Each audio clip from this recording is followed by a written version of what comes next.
과수 전쟁을 할 때 보면 전정사가 강전정, 약전정이니 또 수세가 약하다느니 수세를 죽여야 한다느니 하는 얘기를 합니다. 수세 얘기는 다음으로 돌리고 여기에서는 강전정, 약전정과 그 목적과 그 후에 일어난 일들을 미지근한 점 하나 없이 확실히 알아보겠습니다.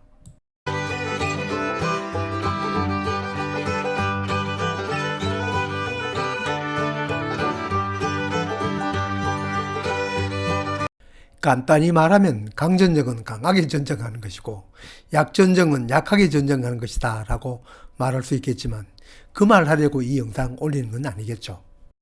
그대로 강전정이란 가지를 자를 때 가지를 강하게 깊이 자르는 것이고 약전정이란 가지를 살짝 자르는 것을 말합니다. 솎아내든지 잘라내든지 잘라낸 가지가 굵고 많으면 강전정, 반대로 잘라낸 가지가 가늘고 그 양도 적으면 전반적으로 약전정입니다. 길을 지나다 가로수 작업을 할 때 팔다리 자르듯 톱으로 굵은 가지를 마구 베어내면 강전정을 한다고 할 수 있습니다. 어쩌면 강전정, 약전정이 뭔지 아는 것은 중요하지 않습니다. 어떠한 때에 강전정을 또 어떠한 때에 약전정을 해야 하는지가 중요합니다. 물론 내가 하는 전정을 이 두 가지로 나눌 필요는 없고 어떤 경우는 강전정과 약전정의 중간에 속할 경우도 있습니다. 강전정도 간전정 나름이고 약전정도 약전정 나름일 때가 많습니다. 그럼 어떠한 때에 가지를 강하게 솎아내거나 잘라야 하며 어떠한 때에 가지를 적게 솎고 자르는 것도 약하게 잘라야 할까요? 그걸 알기 전에 이 영상은 과수재배 경험이 적은 분도 있을 수 있으니 첫걸음부터 제대로 다져나갑시다. 전정은 왜 하는지부터 처음부터 다져나갑시다. 과일나무를 가꾸면서 우량한 과일을 많이 달기 위해 하는 것이라는 그 점은 누구나 알고 있습니다. 거꾸로 생각하면 가지를 솎거나 잘라내지 않으면 가지가 많으니 자연적 우량한 과일이 많이 달려 크지 않겠나 생각할 것입니다. 가방 크다고 공부 잘하지 않는 것처럼 가지 많다고 과일 많이 열리지 않고 또 가지 굵다고 굵은 과일 열리지 않습니다. 오히려 그 반대입니다. 가지가 많고 복잡하면 햇빛이 들어오지 않아 꽃눈도 생기지 않고 과일도 열리지 않고 설록 열렸다 한들 굵어지지도 않습니다. 햇빛을 제대로 못 받으면 살던 가지도 죽습니다. 뿐만 아니라 통풍이 잘 되지 않으면 병이 생깁니다. 대부분 작물병은 습기가 많고 통풍이 되지 않아 생기는 곰팡이 병입니다. 전정이란 가지가 겹쳐서 햇빛을 가리는 것을 제거하고 복잡한 가지를 솎아 통풍이 되게 하여 꽃피고 열매 달릴 가지에 햇빛 혜택을 주고 달린 열매도 잘 크게 하는 것입니다. 가지가 복잡한 곳은 솎아내고 가지가 없는 공간은 가지를 내어야 효율적인 가수 관리가 될 것입니다. 흔히 전정이란 세 가지 활동을 말합니다. 가지 솎기, 가지 자르기, 가지 유인, 바로 이 세 가지입니다. 가지가 많거나 불필요한 것은 없애는 것이 소금전정, 가지를 더 내야 하는 곳에 자름전정, 가지의 세력을 떨어뜨려서 영양생장을 생식생장으로 돌려야 할 곳의 가지를 눕히거나 빈 공간으로 가지를 휘는 것을 유인이라고 합니다. 이 세 가지 중에서 소금전정이나 유인은 이해가 가겠지만 과수제법 경험이 적은 분은 가지를 낼 곳에 오히려 있던 가지를 자른다는 점은 이해가 가지 않을 것입니다. 젊은이들을 보고 야단을 치거나 꿀밤을 주면 반발이 따르듯이 나무는 자르면 반발합니다. 흔히들 이 현상을 TRU를 맞추기 위해서라고 합니다. 나무는 지상부인 가지와 지하부인 뿌리가 서로 균형을 맞추려고 합니다. 그러니 강하게 자르면 반발심이 큽니다. 즉 가지를 깊이 자르면 5, 6월 신초, 즉 세 가지가 나올 때 더 힘차고 강한 가지가 나오고 반대로 끝만 살짝 자르면 자른 부위에 가늘고 작은 가지가 나와 살짝만 자랍니다. 그러면 가지를 안 자르면 가지가 안 나오나요? 그건 아닙니다.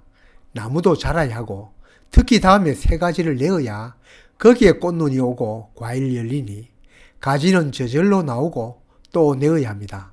대신 가늘고 짧은 가지를 냅니다. 그러니 강한 가지를 내려면 강전정, 약한 가지를 내려면 약전정이라는 공식이 생기는데 이것도 나무에 따라 계절에 따라 다른 점을 알아야 합니다. 우선 과일나무와 같은 화렵수는 이 말이 통하는데 침엽수는 안 통합니다. 침엽수는 자르면 잘린 자리가 그만입니다.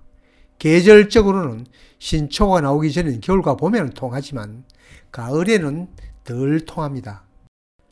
화렵수인 과수 중에서도 가지나 원줄기를 잘랐을 때의 세 가지 나오면 차이가 있습니다.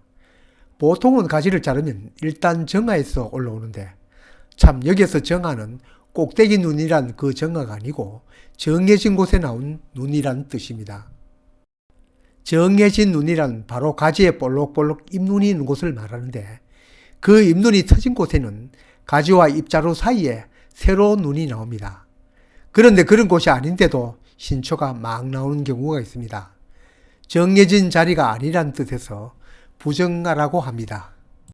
가지를 잘랐을 때 이 부정화가 잘 나오고 그렇지 않은 경우는 화렵수라도 나무마다 차이가 있습니다. 가지를 잘랐을 때의 반발심도 계절적으로도 다릅니다. 올해 나올 신초 다 나오고 세력이 약한 가을 접어들어서 가지를 자르면 봄만큼 반발심은 적습니다. 가지를 잘라도 강한 신초 발생을 원하지 않으면 가을에 자르면 효과적입니다. 물론 겨울 전쟁이나 여름 전쟁을 하더라도 자른 자리에 신초가 안 나오도록 자르는 방법이 있습니다. 자르는 가지를 중간을 자르는 것이 아니라 아예 뿌리 도려내듯 붙어있던 원가지에 바싹 붙여 잘라내는 겁니다. 물론 잘라낸 그 가지가 붙어있던 원가지에서 나올 수는 있겠지만 묵은 가지에는 힘찬 새 가지가 나오지 않습니다. 이걸 소금 전쟁이라고 합니다. 잘랐던 자리에 새로 신초가 나왔으면 한다면 한두 눈을 남기고 자릅니다. 그것도 가지 끝에 약한 가지가 나왔으면 하고 바란다면 끝 몇 눈만 자릅니다. 아마 그때의 각각 변화는 이렇게 나타날 것입니다. 앞에서 얘기하였듯 강전쟁에는 강한 반발이 일어나 가지가 힘차게 나와서 자랍니다. 가지를 자를 때는 강한 가지, 약한 가지만 생각해서는 안 됩니다. 옆 가지를 많이 발생시킬까? 아니면 가지만 연장시킬까? 가지를 왼쪽으로 발생시킬까?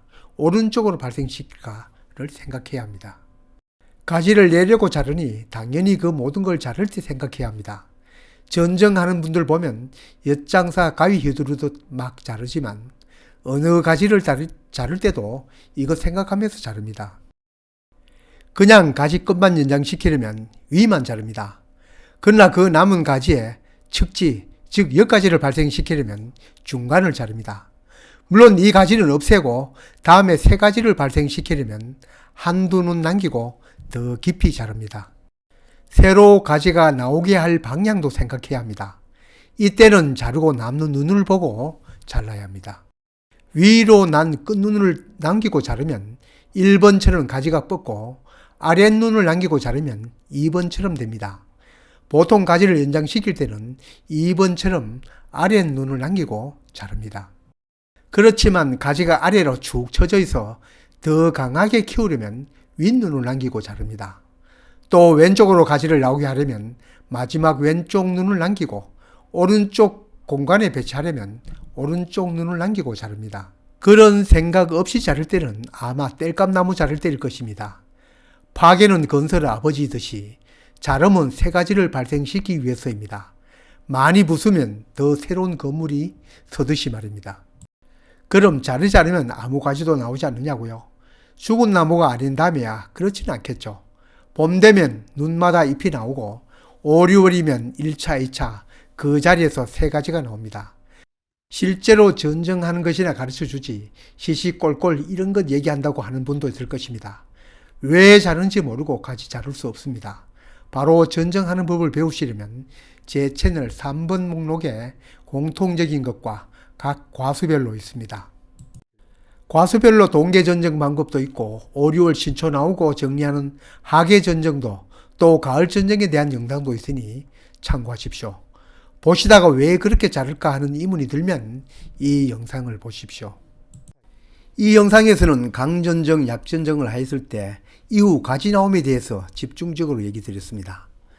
다음 영상에서는 과수전쟁 전반적인 면에서 강전쟁과 약전쟁이 과일나무 재배에서 어떤 영향을 미치는지, 이것을 수세라는 말에 맞추어서 말씀드리겠습니다.